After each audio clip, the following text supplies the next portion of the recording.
ছোট্ট একটি নিবেদন নিয়ে আবারও হাজির হলাম।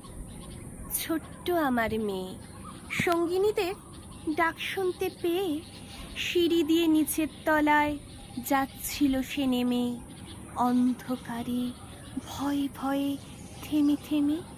হাতে ছিল প্রদীপ খানি, আঁচল দিয়ে আড়াল করে চলছিল সাবধানী। আমি ছিলাম ছাতে, তারায় ভরা চৈত্র মাসের রাতে।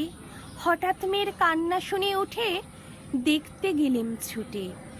সিঁড়ির মধ্যে যেতে যেতে প্রদীপটা তার নিভে গেছে বাতাসেতে। সুধাই তারে, কি হয়েছে বামি? সে কেঁদে কয়, নিচ থেকে হারিয়ে গেছি আমি। তারায় ভরা চৈত্র মাসের রাতে ফিরে গিয়ে ছাতে। মনে হলো আকাশ পানে চেয়ে আমার বামির মতোই অমনি কে এক মেয়ে, নীলাম্বরের আঁচল খানি ঘিরে দীপশিখাটি বাঁচিয়ে একা চলছে ধীরে ধীরে। নিত্য যদি আলো যদি হঠাৎ যেত থামি, আকাশ ভরে উঠত কেঁদে হারিয়ে গেছি আমি।